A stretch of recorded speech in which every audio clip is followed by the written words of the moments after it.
makes sense if the Thatcher is gone. Especially on a map like Bank, where hatches are low-key important.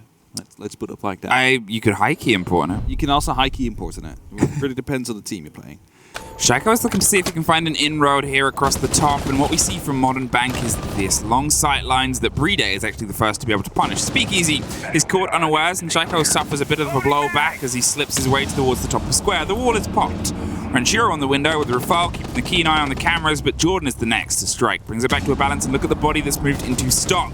Not for very long. Shaiko finds the fight, takes the drop, and now goes for the next all the way across the long desk. To find more indeed. It's a 4-on-2 situation now as Joe gets taken care of.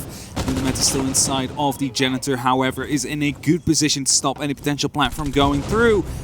Shaiko, however, gets his triple kill as the last man standing now on the side of Invictus. Gets the first. That is going to be Shaiko goal. Nitro is being tossed out, but Playday is in a safe position, and that means 45 seconds soon will be on the clock. Doesn't even get that far. Rafal cleans it up beforehand, and that leaves us with a 1-0 lead here for BDS. To the side. Also, a lot of damage done onto the Muzzy of Joe here as Shaiko's looking to crawl in. Joe, the first one to fall. Lems will pick him up.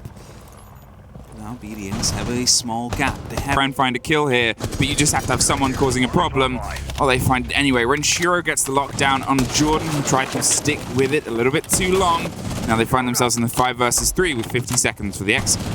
To catch some of these BDS players off guard. If both those C4s manage to catch one player, then suddenly it's all turned around as Lems is the first to fall on the side of BDS. Speakeasy gets that kill, but BDS now need to start moving in. It's going to be the revenge kill from Shaiko to come through, and a 2-on-4 is now on the hands of the side of IG.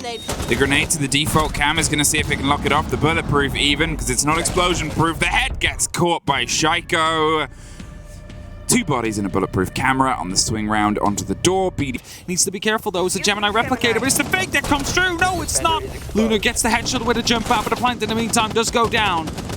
They're going to see if they can lock it off, as Playday is a man who knows how to stick a diffuser down on the ground and makes that connect. Luna Metal is the next to hit it, but it's all falling away from them. Gig at least stems the bleeding. Is going to see if he can get a hop out, but they'll have heard the audio and they're restructuring to make sure that angle isn't one that causes them danger. Pulled back in clever play, and 20 seconds gone by. Speakeasy's going to see if he can draw some focus and attention. The hop out gets one, the drop out comes back away from him. And Ranchiro with the lockdown now from those windows. Doesn't even need to pop back down because Lems has the cover from square. Hear these noises and ideas, and it all comes down to prep. While Gig was actually prepped there for Rafal, swung up the bottom of the green stairs, takes one, waits for the second on the beeper's swing, but they're paying attention towards the hatch for now. Desachi will be proud. The MP5K on the new Jer instead of that shotgun. It's going to be a second kill for him to go in as well. A double kill for Gig, the coach, who had to step in for Hysterics here. He's going to be able to find yet one more. He's being swung though by Playday. A bit of damage done, but not enough to quite get the kill, and decides to fall down. There's a close swing with a shotgun. The red dot is locked in, finds one, goes for one more. They know they're there, and the fight goes Playdays way. Can and doesn't get the second as Joe locks it off. And that just leaves Shaiko left. Oh, just Shaiko, you know, just the top fragger, the top performer of the European League, is the top in 3 different categories, drops down, gets stunned by the Echo Drone, but not much further than that. It's Joe.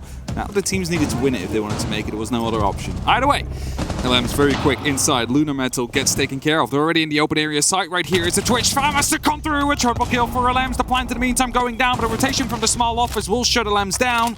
45 seconds soon on the clock though as Playday finishes off that plant. It is going to be IG that tries to fight back. There is going to be some red things that come through, but as that's the jump through, Joe takes a lot of damage. A man comes in from the E-box here. Playday and Rafal both pick up a kill, and to clear out the Janitor yet once again as Ranchiro spots out ahead there, wants to go for it. That's a pixel. You could go for it. He misses the opportunity, but at least deals a bit of damage towards Gig.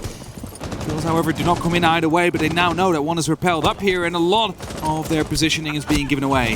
That's it, but the push comes around on the split side at the same time. Jordan wins one, but loses what is a very important fight. Joe is there to lock it back in. They go for the swing, see if they can get one more, but 10 seconds, and the diffusers drop. They got to see if they can step up and lock out the castle on the back line. He takes a little bit more damage, and now Rafal is pointing it towards the floor. Can't quite get the connection. Assumed it was the same plant spot as before. But Shaiko. Compared to just 30 if you're going to be able to get it in with your... Ooh. I don't know what that was. A speakeasy gun. I think he was maybe trying to move in from the ATMs. Speak easy peasy. And his name is unfortunately gone very early. A very quick drop there. And there's a Lems taken, and Gig gets one at the same time. That's Rafal underneath, and that's a big power position. I was going to mention the fact they had the C4 ready for the windows, but Gig, once again, is able to drive his way through. Suddenly, they've been able to get revenge. The hold is means that that corner is kind of decisively locked. And he makes sure he rocks it back over, finds the first, and suddenly that minute 20's just lost a minute, and now the drop comes through. One more falls into the hands of Shaiko. Renshiro crept his way onto the close quarters as Shaiko is doing Shaiko things. It's locked off by Renshiro, and as they go with that pace I talked about before, that opening minute and a half built on the intel, they're seeing if they can cause 2 stories worth of trouble. Shaiko is doing what he does, though. Action towards green more, though. 2 bodies just swing around on the stairs. Luna Metal decides that he wants this space and locks it off in a very quick turn of force. Lems was kind of stuck there, though. The hatch had been opened up before as well, so really the only thing he could do was stay on that staircase and hope for the best. But when 2 people swing you like that, it is going to be very difficult. And draws blood from the Invictus players. 1 more hits the floor. More pings come through, locked with a camera, and this is Chinese water torture. Dripped and dropped on the split back, though. It's 3 versus 1 out of nowhere. Joe has it all to do. BDS lock it off. They get themselves in the playoffs. Sonics, unfortunately, regardless of the result, cannot